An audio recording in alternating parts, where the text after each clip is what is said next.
नमस्कार, स्वागत है आप सभी का। मैं हूं हिमांशु और आप देख रहे हैं हलचल इंडिया। बेबाक खबर तेज असर। आइए नजर डालते हैं आज की खबर। मुजफ्फरनगर के मोरना में विपक्ष पर प्रदेश के मुख्यमंत्री योगी आदित्यनाथ जमकर गरजे और कहा कि दंगाइयों का सम्मान करती है समाजवादी पार्टी। साथ ही रालोद के राष्ट्रीय अध्यक्ष जयंत चौधरी ने भी समाजवादी पार्टी को निशाने पर लेते हुए संविधान के नाम पर चिल्लाने वाले संविधान का ही सम्मान नहीं करते। सपा के राज में कानून का पालन नहीं होता। मीरापुर विधानसभा उपचुनाव में भाजपा रालोद गठबंधन प्रत्याशी मिथिलेश पाल के समर्थन में प्रदेश के मुख्यमंत्री योगी आदित्यनाथ व जयंत चौधरी ने भी वोट की अपील करते हुए जमकर विपक्षी पार्टी पर हमला बोला और केंद्र व प्रदेश की सरकार की उपलब्धियों का बखान किया। इस दौरान भाजपा व रालोद नेताओं ने मंच से प्रत्याशी की जीत के लिए वोट की अपील की। मुजफ्फरनगर जनपद के मीरापुर विधानसभा क्षेत्र के गाँव मोरना में शुक्रवार की दोपहर चुनावी जनसभा को संबोधित करते हुए प्रदेश के मुख्यमंत्री योगी आदित्यनाथ ने कहा कि मैं शुक तीर्थ की पावन भूमि को नमन करते हुए जहाँ महाराज शुकदेव ने श्रीमद् भागवत कथा को राजा परीक्षित को सुनाया था, आप लोगों को यह बताना चाहता हूं कि हम रीति रिवाजों का सम्मान करते हैं। आपका गंगा स्नान का त्योहार आता है और पीड़ा समाजवादी पार्टी को होती है। शुक तीर्थ व गढ़ मुक्तेश्वर क्षेत्र के लोग गंगा स्नान करने के लिए इन तीर्थ स्थलों पर प्रवास करते हैं और कुछ समय मां गंगा के आंचल में प्रार्थना करते हैं। हम आभारी हैं निर्वाचन आयोग के, जिन्होंने उपचुनाव की तारीखों को बढ़ा दी, लेकिन समाजवादी पार्टी ने चुनाव की तारीख बढ़ने का विरोध किया। समाजवादी पार्टी और कांग्रेस दोनों में कुछ खटपट चल रही है। उन्होंने खटाखट के नाम पर आपको बहकाया है, जनता को गुमराह किया। अब हमारे पास अवसर है इस समाजवादी पार्टी को सफाचट करने का। उन्होंने कहा कि याद करिए, यह वही समाजवादी पार्टी है जिनके प्रत्याशी मुजफ्फरनगर दंगे का सरगना है। उसके पास से हथियारों का जखीरा बरामद हुआ। समाजवादी पार्टी के मुखिया दंगइयों को कार्यालय पर बुलाकर सम्मानित करते हैं। दंगे के दौरान यहाँ के लोगों को पलायन का सामना करना पड़ा था। यहाँ का व्यापारी परेशान था और समाजवादी पार्टी समाज को बांट कर राज करने का काम कर रही थी। आज की सरकार में किसी भी बहन बेटी की इज्जत के साथ कोई खिलवाड़ नहीं कर सकता। आज दंगइयों को मालूम है कि बहन बेटियों की सुरक्षा में सेंध लगाने की कीमत उसे चुकानी पड़ेगी। उन्हें मालूम है कि दंगों की कीमत किस रूप में उन्हें चुकानी पड़ेगी। अब तो कैराना में पलायन भी नहीं हो रहा और सभी व्यापारी अपना रोजगार कर रहे हैं। अब यहाँ हाईवे बन रहे हैं और रैपिड रेल भी चल रही है। आज युवाओं को स्मार्टफोन और टैबलेट देकर उन्हें डिजिटल तकनीक से जोड़कर रोजगार दिया जा रहा है। इस अवसर पर रालोद के जिला अध्यक्ष संदीप मलिक, भाजपा जिला अध्यक्ष सुधीर सैनी, जिला पंचायत अध्यक्ष डॉक्टर वीरपाल निर्वाल, मंत्री अनिल कुमार, योगराज सिंह, कपिल देव अग्रवाल, सौमेंद्र तोमर, विधायक प्रसन्न चौधरी, अशरफ अली खान, गुलाम मोहम्मद, मदन भैया, पूर्व मंत्री राजपाल सैनी, पूर्व विधायक उमेश मलिक, मंडल अध्यक्ष रालोद प्रभात तोमर, पूर्व विधायक राव अब्दुल वारिस, बेलड़ा क्षेत्रीय मंत्री किसान मोर्चा भाजपा अमित राठी, क्षेत्रीय अध्यक्ष भाजपा सत्येंद्र सिसोदिया, पूर्व सांसद कुंवर भारतेंद्र सिंह, पूर्व मंत्री डॉक्टर संजीव बालियान, सांसद चंदन चौहान, राजकुमार सांगवान, राजपाल बालियान, मलूक नागर, विक्रम सैनी, प्रमोद उठवाल, रामनिवास पाल, केपी मलिक, देवव्रत त्यागी आदि मंच पर मौजूद रहे। 5 साल का मौका दिया है। आपकी इस बहन का 2.5 साल और है। 2.5 साल आपने पहले कराया था और ये 2.5 साल भी आपका पूरे कराने हैं। कराओगे ना? चाहे का बटन दबाओगे? चाहे का बटन दबाओगे? भैया, मैं आप सबकी सेवा करना चाहती हूँ, आप सबके बीच में रहना चाहती हूँ। आप मुझे अपनी सेवा का मौका दोगे ना? दोगे ना भैया? मेरे बुजुर्ग देंगे ना? मेरी माता बहन सभी देंगे, ऐसा मुझे पूर्ण विश्वास है। मैं आपकी बीच में हमेशा रहूंगी। आपने 2009 में भी मुझे जिताकर भेजा था और मैं फिर आपके हाथ बढ़कर अपील करना चाहती हूँ। अपनी इस बहन का 2.5 साल का मौका और दो। ये बहन आपके बीच में रहेगी, आपके मान में सम्मान में कभी भी कोई ठेस नहीं पहुंचने देंगे। ऐसा मेरा आपसे निवेदन है कि आप मुझे जरूर जिताकर भेजोगे। एनडीए गठबंधन को आप मजबूत कर देना, मजबूत कर देना भैया।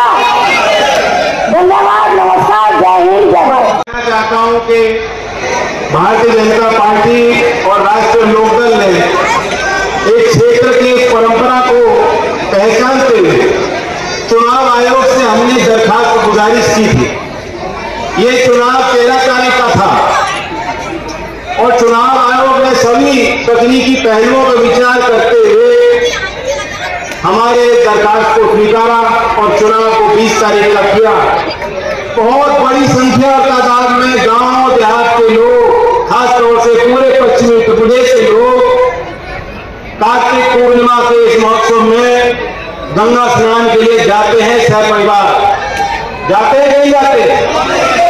यहाँ कितने लोग हैं? हाथ खड़ा करके बताओ जो यहाँ चौकता या गढ़ पे गए हैं गंगा स्नान के लिए। अब मुझे ये बताओ, विपक्षी पार्टियां क्यों चाहती थी कि उस त्योहार के बीचों बीच चुनाव हो? ये मैं इसलिए कह रहा हूं क्योंकि जब चुनाव आयोग ने चुनाव टालने का निर्णय लिया तो सही निर्णय था। आपकी जनभावनाओं का कदर करते हुए चुनाव आयोग ने फैसला लिया, हमारी मांग पे निर्णय लिया गया। लेकिन तब भी विपक्ष के कुछ नेता और पार्टियों को हजम नहीं हुआ। सीधी सीधी बात है, वे चाहते थे कि गांव देहात के जो लोग यहाँ एकत्रित हैं, सब समाज के लोग हैं, सीधे ईमानदार सच्चे लोग हैं, वे चाहते थे कि आप तो अपनी परंपरा और भावना के अनुरूप वहां गंगा स्नान करो और उनके आपके पीछे आपकी वोट पे कब्जा मार के ये किसी तरह से आप गड़बड़ाने लिया पूरा चुनाव। अक्सर मैं देखता हूं, मैं एक बार इसी मुजफ्फरनगर की तरफ में आया था, मुझे यहां पर एक कार्यकर्ता उस समय बोल रहा था, मैं यहां भाषण कर रहा था, तब तक पब्लिक के बीच से नारा आ रहा था। वो कह रहा था कि 12 से 17 के बीच में एक नारा चलता था और वह नारा होता था, जिस गाड़ी पर सपा का झंडा समझो बैठा है कोई। और बहनों और भाइयों, आज मैं कह सकता हूं कि जहां दिखे सपाई वहां बिटिया घबराई। आपने देखा होगा उनके कारनामों को। अयोध्या में नजारा आपने देखा होगा, कन्नौज में देखा होगा। ये नया ब्रांड है समाजवादी पार्टी का, ये नया ब्रांड है इनका। इनको लोग लाज नहीं, ये आस्था के साथ खिलवाड़ करने वाले लोग हैं, बेटी और बहन की सुरक्षा में सेंध लगाने वाले लोग हैं। इनके वास्तविक संस्कार देखने हैं तो समाजवादी पार्टी के मीडिया सेल के सोशल मीडिया हैंडल को देखिए, कितनी घटिया स्तर की बातों को ये लोग करते हैं। ये समाजवादी पार्टी के वास्तविक चरित्र को दिखाता है। और बहनों और भाइयों, मैं आप सबको इस बात के लिए आज कहने के लिए आया हूं, डबल इंजन की सरकार बेटी और बहन की सुरक्षा के साथ किसी को खिलवाड़ नहीं करने देगी। अन्नदाता किसानों के सम्मान के साथ किसी को खिलवाड़ नहीं करने देगी। व्यापारियों की सुरक्षा में किसी को सेंध नहीं लगाने देगी। और युवाओं की नौकरी और रोजगार में भी किसी को किसी प्रकार से खिलवाड़ नहीं करने देगी। और अभी तो मुजफ्फरनगर की नई खबर आने वाली है, 60,000 से अधिक पुलिस भर्ती के परिणाम आने वाले हैं। और याद रखना, खेलते यहां के नौजवान हैं,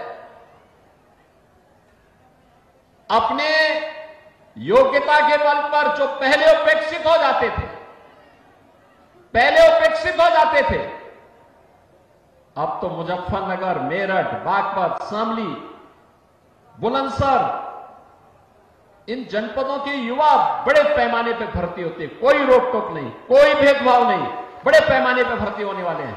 और परिणाम हम बहुत शीघ्र देने जा रहे हैं। 60,200 पद पर एक साथ भर्ती हो रही है। याद करिए, ये वही समाजवादी पार्टी है और इनके प्रत्याशी मुजफ्फरनगर दंगे का सरगना भी तो है। बहनों और भाइयों, हथियारों का जखीरा बरामद हुआ था। और याद करिए, तब समाजवादी पार्टी की सरकार के मुखिया और आज के समाजवादी पार्टी के भी मुखिया उन दंगाइयों को अपने सरकारी आवास पे बुला करके सम्मानित कर रहे थे। बहनों और भाइयों, आपने देखा होगा, ये पश्चिमी उत्तर प्रदेश, जहां का हमारा अन्नदाता किसान अपने खून और पसीने से धरती माता में सोने उगलाने का काम करता है। अपनी मेहनत से, अपनी पुरुषार्थ से पूरी धरती में फसलें लहलाती भी दिखाई देती हैं तो सोने जैसा एक महक देती है। और बहनों और भाइयों, इस पश्चिमी उत्तर प्रदेश को समाजवादी पार्टी की सरकार कहां लेके चली गई थी? पलायन का दंश यहां के लोगों को झेलना पड़ रहा था। बेटी और बहन सुरक्षित नहीं थी, किसान परेशान था, नौजवान पलायन करने के लिए मजबूर था, व्यापारी अपना व्यापार समेट करके उत्तर प्रदेश छोड़ने के लिए मजबूर था। और समाजवादी पार्टी समाज को बांट करके सत्ता संचालन करने के लिए तब भी पूरी ताकत लगा रही थी। तो चला है आपसे विदा लेने का, कल फिर होंगे हाजिर कुछ नई और ताजा खबरों के साथ। तब तक के लिए दीजिए हमें इजाजत। नमस्कार। हमारे YouTube और Facebook चैनल को फॉलो और सब्सक्राइब करना ना भूलें।